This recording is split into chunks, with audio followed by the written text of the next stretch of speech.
All right, what's going on, Bulls fans? We got a pretty good game here at halftime. It's so weird how different the ball movement looks out there when DeMar and everybody's not out there, right? The fact that the Bulls bench players are coming in and they are playing with great ball movement. The one thing that we need from this team is ball movement. Ball movement. That's what we need, and we're getting that from the bench. And also, listen, I don't know if it happens. I don't know if Billy Donovan makes the necessary changes in this season, like by this postseason. But one thing that's shown and evident is we need to play through Patrick Williams more. I really do think if we take the ball out of DeMar's hand and put it more in Lonzo and Patrick Williams' hands and let him and Zach really move without the ball, I really think, and I didn't know Patrick Williams played point guard in high school. They said that today on the broadcast. I'm like, you know what? That makes a lot of sense. The way that Patrick keeps his head up, the way that he makes certain passes, it makes sense that he played point guard in high school. I really would like to see the Chicago Bulls play through Patrick Williams and Lonzo Ball a little bit more as well. So, but yeah, this game is crazy. Tony Bradley's looked like an actual big man. Freaking Tristan Thompson is playing pretty damn hard. Like it's crazy seeing this team play the way that they have. So it's this is one of those games where you look at these things and you're like, listen, if Tristan can play like this against Milwaukee, if Patrick can continue playing like this in the playoffs and even get better as he gets some playoff experience, if Io's again playing with, and I know they're not playing against the best competition. I want to be there. That's why I'm not talking about the impact that they're having or the way that they're scoring. I'm talking about the play style. Play styles can be duplicated. Impact always can, especially when you're playing against worse competition. But the way that we're seeing these players play, the heart that we're seeing them play, Tristan taking it up and forcing the issue against other big men, those are types of things that you can do against any team, no matter who you're playing against. And that's what we want to see. That's what we need to see from the Chicago Bulls heading into the playoffs. Yeah, Tristan's not going to always be able to score this way. Tony Bradley or Troy Brown Jr. isn't always going to be able to make these type of shots. But one thing that we can take from this game is the aggression that Tony Bradley's showing and shooting the ball, is the aggression Tristan Thompson showing around the net, going after rebounds. Those type of effort things are things that can be duplicated against any team, is the effort. Now, the results will be different, but the effort that they give can always be this type of effort. And this is what we want to see from this team. Patrick Williams he's 4 for 10, but the fact that he's taking 10 shots is crazy. But 14 points in that, 3 rebounds, 3 assists, 1 block, only 2 turnovers. That's the type of Patrick Williams that we want to see. We want to see Patrick Williams given those opportunities and for him to take that confidently. Troy Brown Jr. is 6 for 9 with 15 points. Ayo Dosunmu 2 for 4. These, like, the fact that these Bulls players are showing up this way, and while freaking Zach LaVine, DeMar, Vooch are over there on the bench, Kobe White, they need to look at this and say, listen, we need to move the ball like this. This needs to be a wake-up call. Billy Donovan needs to be showing this first half to those players in the week that we have until we play our first playoff game. Because, listen, up against Milwaukee, it's not going to be easy at all. At all. But this is the type of thing that we do need to see from the team. All right, let's go ahead and go into the comments. We play Milwaukee Bulls 4, Milwaukee 3. Hey, man, listen, it's crazy. I agree with Stacey King. Let Patrick Williams play like the way he playing and not just getting the ball to Zach. Yes. Listen, Patrick, the Bulls can unlock something playing through Patrick Williams because it's unexpected, and what that does is that it allows DeMar to do some other things, come off pin downs, come on those elbows. Him and Vooch to do some off ball things together with screens and stuff like that. And Zach, like, yes, Ayo is a point guard, right? We know that, but the way that Patrick Williams is moving the ball, keeping his head up, that is something that's just like, wow.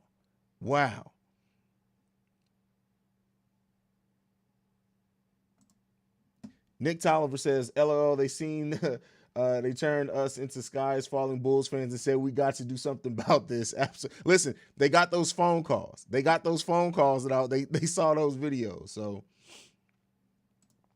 Nick Tolliver says, Haize, I may just be naive, but in my opinion, with Lonzo fully healthy and everyone playing from start to finish of next season, I think we can go really far without making many. Oh, that's why I've said, like, anybody who's like, I know a lot of the skies falling Bulls fans are in the mindset right now that the Bulls need to make a big trade. They need to trade Vooch. Hell, even some people saying they need to trade Lonzo because of the knee. I don't think it's going to be anything major like that. I think that they're going to completely retool this bench. I think we're going to see a lot of players that are on this bench and some that are playing in this game now gone and replaced for more consistent veteran players. But I agree with you. Listen, Lonzo being unlocked, Patrick Williams being unlocked, and as well as some growth from them is it can really take this Bulls team even further than what they were doing.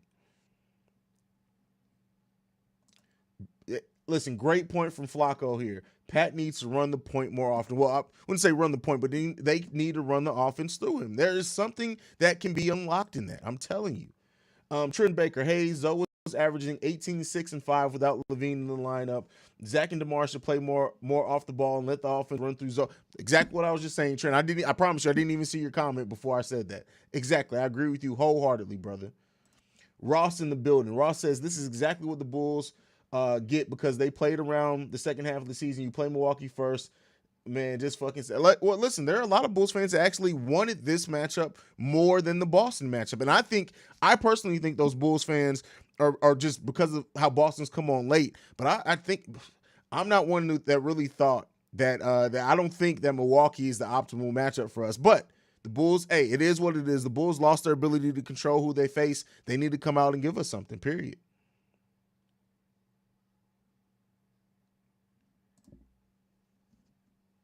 Busily Gaming says facts, and both Zach and DeMar can play. Zach and DeMar can absolutely play off the ball.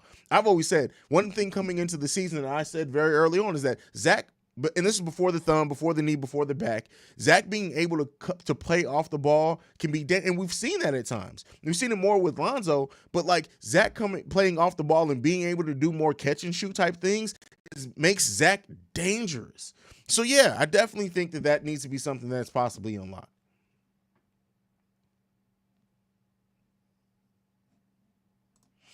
JJ Ortiz with a comment. Let's go ahead and get to JJ Ortiz. He said the Bucks were a bunch of bitches. They're scared of the Nets. I mean, bro, I wouldn't even like. There's a lot of really. I don't think anybody wants to face the Nets in the first round because that can get very, very dangerous. Zach Lasagna says, "What's up, Haize? I couldn't participate yesterday. You don't owe me any apologies for not being able to participate, bro. You hold down this chat and support this channel every day. So bro, there's nothing wrong with that, fam." Hey, since Milwaukee is so big with Giannis, Lopez, and Bobby, how can we counter size? CT and Vooch didn't work. You don't have to necessarily go. Having Patrick Williams in the lineup is enough. You don't have to match their size exactly. And that's what I think gives the Bulls the best options with the team that they have. Now, if Zoe was in there as well, Zoe being able to switch anything from 3 to 4 would definitely help as well, but we don't have that. We just don't have that. So the Bulls are going to have to capitalize, and one of the things that they can use to capitalize off that is get out in transition. Now, they have to rebound hard to do so and play great defense to try to get some turnovers, but the Milwaukee Bucks can't run with the Bulls. Let me be clear on that. Not very many teams can run with the Bulls when they're out in transition and moving the ball well. That's something that they could look to do. I don't know if it's going to work. I'm not saying it's going to be effective or they're going to be able to have the tools they need to do so. But that's something that could be a key to playing against Milwaukee. The question is, are they playing like this just for today? Probably. A lot of them are. Some of them know that this is their last chance. Like Troy Brown Jr., he's probably not going to get very minutes in the playoffs. Him being an unrestricted free agent, him being still 22 years old, this is the time for him to leave a good impression on any team that is interested in his potential. So it is what it is. Donnie Jones says the phone calls definitely was funny. Had to show them to my dad. Hopefully your dad enjoyed them, bro.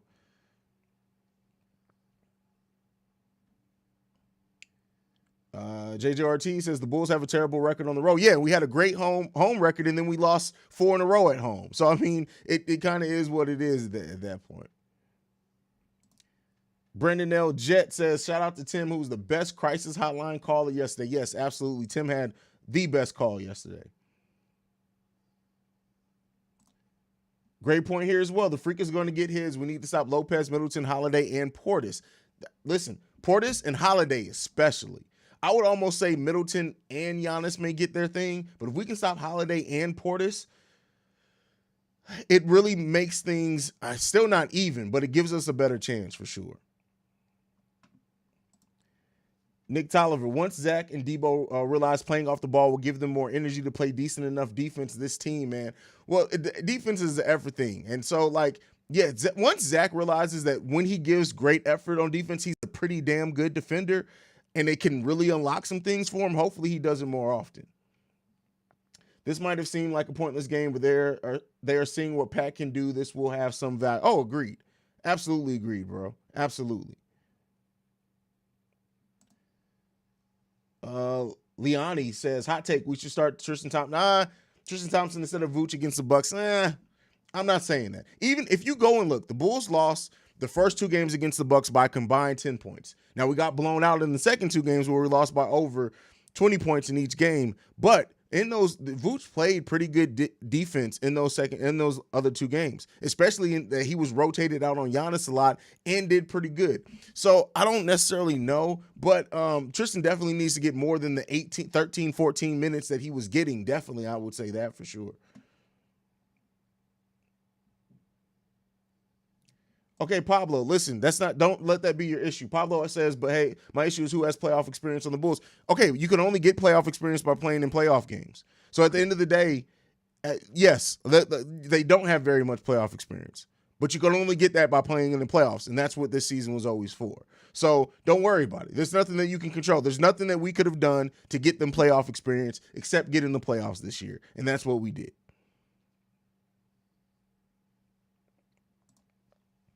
Haize, what do you think our best playoff starting lineup is? Caruso starting or Ayo? I would say if Caruso was fully healthy, I'd say Alex Caruso. He's still not, and I don't think he's going to be by the start of the playoffs. Now, maybe a week of rest does wonders for that back. So I would say Ayo, especially if you can start playing through P. Will a little bit more and not necessarily relying on running the offense through Ayo. I think that Ayo is the answer there. Brandon L. Jet says, reason I'm hopeful is P. Williams with a full summer to condition and work on his game. Lonzo will heal up, and A.K. Eversley will improve the bench. I 100% agree with you there, brother. 100% agree with you. Tay Hollins says, I don't like the first round. Yeah, I mean, you shouldn't. But you know what? It is what it is. There's nothing that our worry or concern can do to help or hurt us. At this point, it is what it is.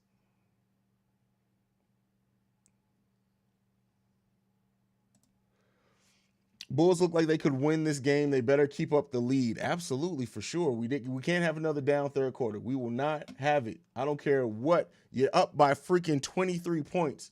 We can't have another down third quarter. No, we won't accept it. We won't accept it at all. Let's see.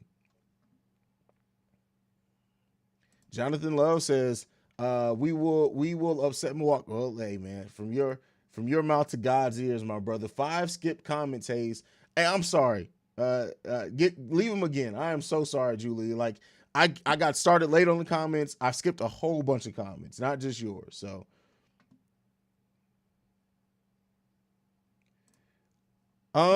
Trent Baker says, Haize, do you think Troy Brown Jr. can develop into a good 3-and-D player? I think he can. I absolutely think he can too. And I think he may very well will. But the Bulls don't have time to wait on that development for him. Not when they already are waiting on P. Will to develop some. Now Ayo to develop some. We'll see what happens with Kobe White. I just don't see the Bulls giving the money that Troy Brown can get on the free agent market and another team that has more time and minutes to give him. Keep in mind, Troy Brown Jr. isn't going to get very many minutes to even develop on this Bulls team.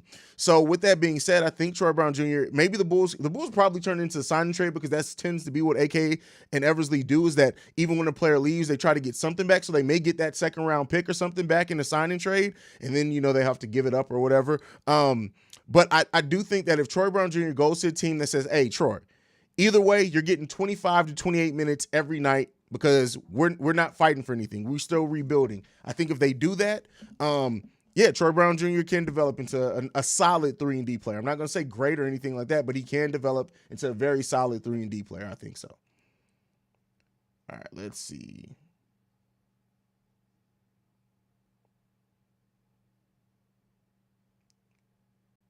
Game's on. All right, let me see if there's anything that I want to catch up on. All right, that's it. I appreciate you guys. Be here for the post-game live. I wasn't originally going to do a post-game, but I'm oddly excited about this game. So I'll see you guys a very brief post-game. Let me make sure I say the post-game show, tonight's episode, is probably only going to be about 20, 25 minutes. But I will be here for a post-game show with you guys. I'll see you guys there. Love you guys. Peace, y'all.